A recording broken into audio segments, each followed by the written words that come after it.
Well, to close our program, it is my pleasure to invite Lord Stephen Green, the Chairman of Asia House, to share his views on what 2021 has in store. Lord Green was previously CEO and then Chairman of HSBC, and more recently served as UK Trade Minister. We're very fortunate to have him as our Chair of Asia House, and have asked him to make today's closing address. With that, Stephen Green. Michael, thank you very much. Great pleasure to be invited to participate in a session on global trade, which has, as in previous years, been extraordinarily interesting. Life doesn't get any easier, of course. Life doesn't get any less interesting, does it? And we've heard some remarkable projections of how technology is going to shift the nature of output around the world, really. It would have been wonderful to have another 3 or 4 hours to explore the detailed implications of all that for trade patterns.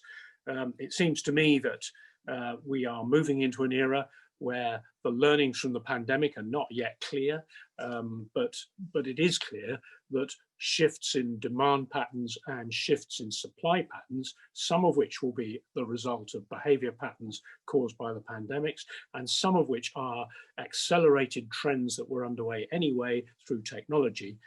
These shifts are going to keep us all very focused on trade dialogue for a long time to come. You asked me, Michael, before we started this session, just to say a few words about the position of the country that we're broadcasting from, i.e. Britain. I've been looking at my iPhone as the conversation has gone on to see if there was any last-minute sign of smoke coming out of the chimneys in Brussels. At the moment, David Frost and Michel Barnier are presumably working away, as they may have been doing through much of the night, to try and get a deal between the EU and the UK. I'm not a betting man. I wouldn't care to put very much money on the outcome. I still think that it is more likely that there will be a deal than not, but it's a close run thing. In one sense, this is the EU playing to the normal playbook. EU deals tend to get done at the very last minute or even beyond the last minute.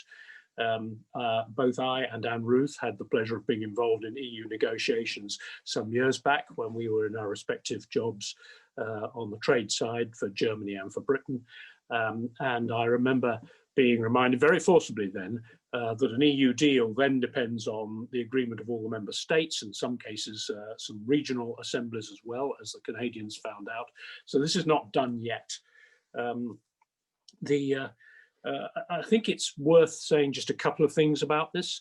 Not to comment on the deal with the EU itself, that either will or won't get done. I don't think it will be as disruptive as some commentators fear it will be if there's no deal. But to be very clear, it is much better to have a deal than not to have a deal. And the consequences politically, particularly in the island of Ireland, will be very hard to handle if there isn't a deal. What I want to do is just spend a couple of minutes in winding up on talking about the options that Britain has in the wider world of the global trade dialogue, now that it is not a member of the EU.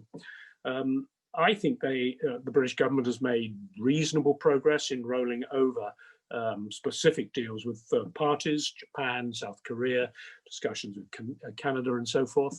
Sometimes these have been presented in the British media as adding very little to the status quo and therefore not worth all of the effort or the razzmatazz that the government has put into them. That's wrong, because failure to roll over those deals would have had very negative consequences indeed. And in some cases, there are signs of a richer deal than was the case with the EU deal that's, from which Britain is now trading out and into its own relationship.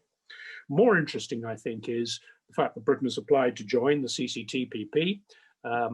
This may take a little while, of course. That too is a slow process, but I think it's imaginative. It's hard to imagine the EU joining the CCTPP, but I think that this would send a very clear signal that Britain is open for trade and means to be a very prominent advocate of open trade on the world stage. And then I think, and I say this as a passionate Remainer, an unrepentant Remainer, a person who believes that Britain has made a mistake in coming out of the EU, which will take some time to recover from. even I would say that there are one or two advantages that the freedom for manoeuvre has if Britain chooses to use them wisely. And the most obvious one, I think, is in terms of economic partnership agreements with developing countries in some parts of Asia, in Africa, in Latin America. There are opportunities for Britain to strike up arrangements with developing countries that are more imaginative and allow those countries to get further up the value chain than the core typical EU economic partnership agreements do. So there are opportunities in this, but I cannot imagine that when Boris started out on this journey, even in his wildest nightmares, most awful nightmares, he could have supposed that he was having to negotiate all of this and think about how to take this trade agenda forward against the background of the worst international crisis in the form of the pandemic that we've seen for many decades. So life is interesting.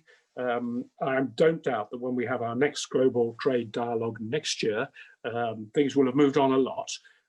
But the interesting complexities, the important complexities for the business environment, all of these will still be with us in an ever shifting landscape, which Britain and the EU and China and the US and every other country have to navigate through on behalf of their businesses and their people and their jobs and their livelihoods.